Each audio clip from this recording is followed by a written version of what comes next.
Character design is important. Duh. My two brain cells put their thought together after noticing how many controversies nowadays seem to be tied to the design of characters in video games. No matter how you feel about the size of the boobies of women in AAA games, I think it's undeniable that character design plays a fundamental role in some games' success or catastrophic failure. Take hero shooters, for example.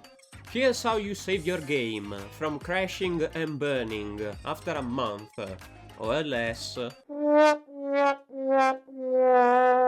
A free guide for all the game devs in the audience. You need to create characters that have the potential to enter and remain for years in pop culture. And to do that, community engagement is fundamental. Ask yourself, will people want to draw fan art of this character? Will people want to cosplay this character? Will people want to fill pages upon pages of Rule 34 with this character? Who in their right mind thought people would want to cosplay this? What the hell is even that? But of all of the game genres, I think gacha games are the ones in which character design plays the most important role. Think about it. What's the main source of revenue for gacha games? Character banners. And I'm sure the meta plays an important role on how desirable a character ends up being for a lot of players.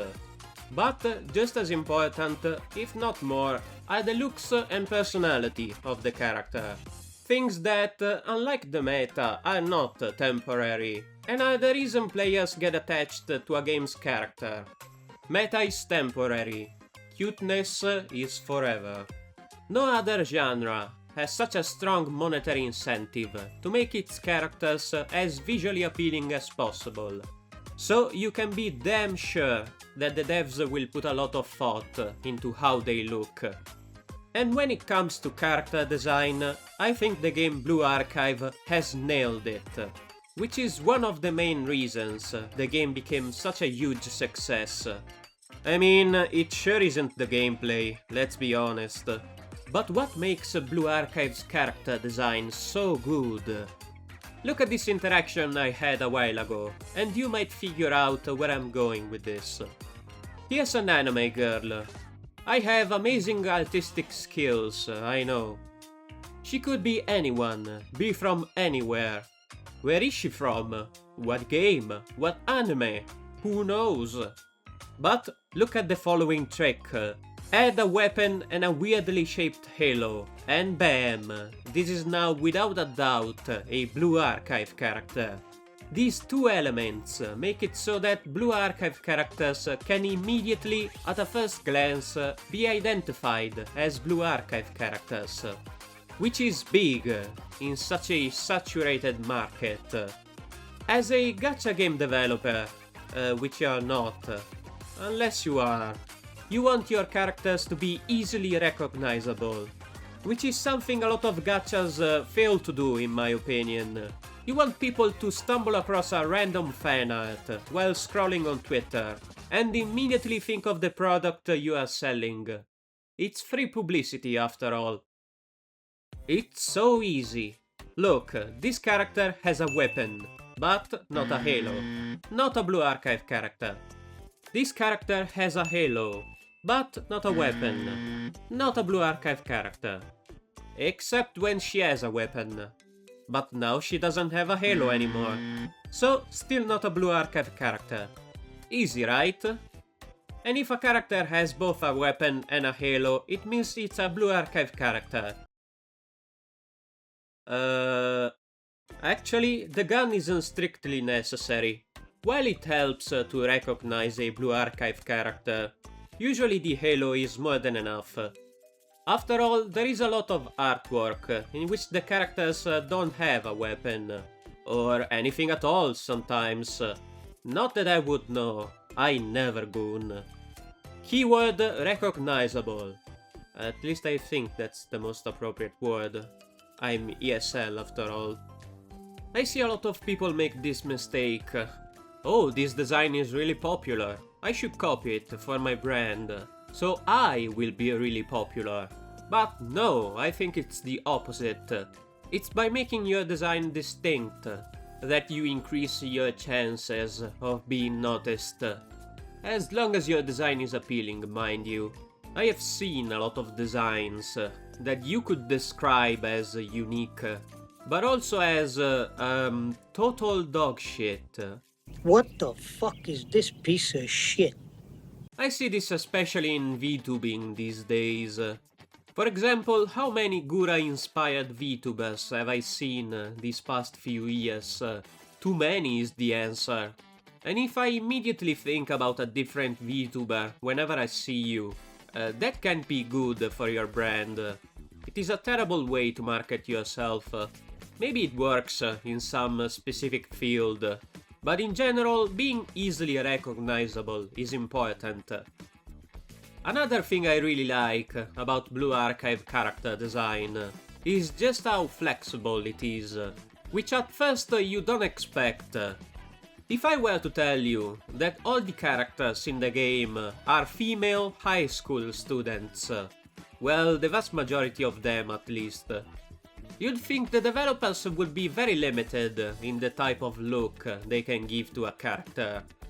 They are limited to a very specific gender, a very specific age bracket, a very specific role in society, the high schooler.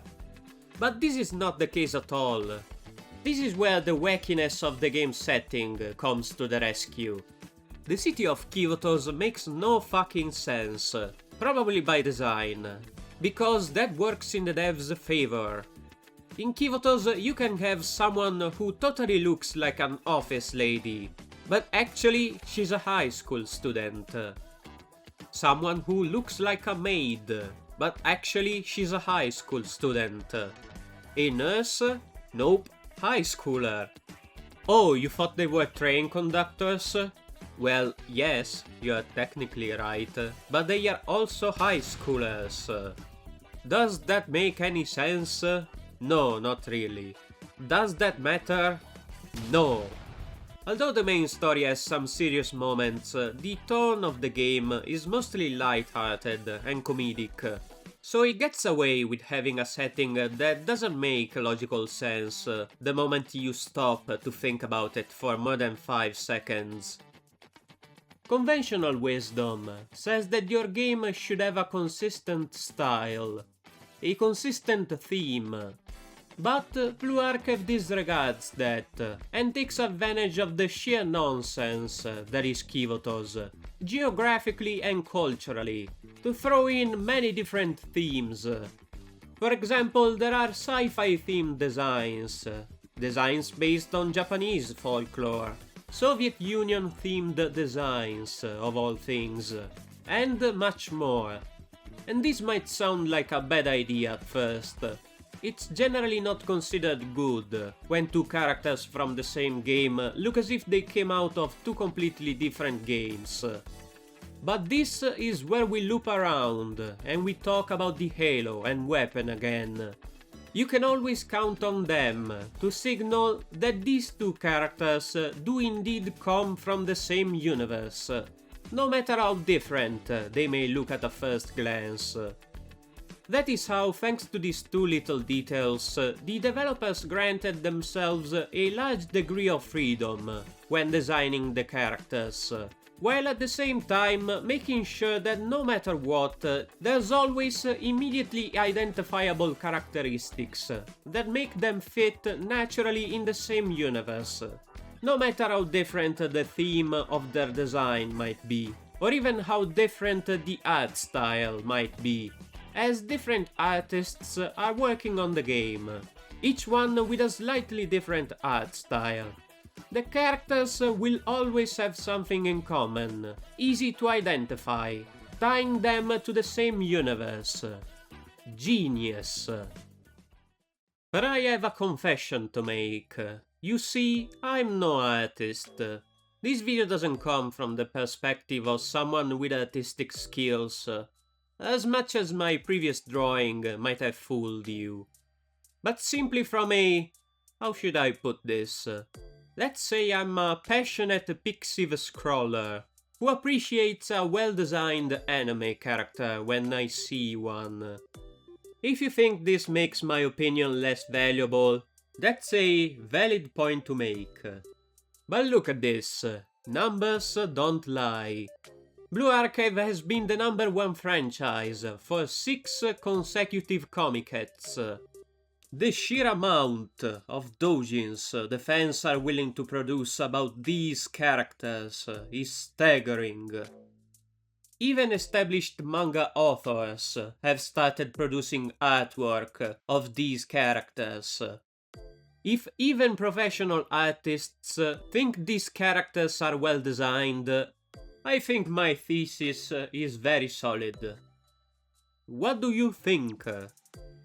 Which reminds me, I wonder how Rimukoro, the author of Senko-san, is doing.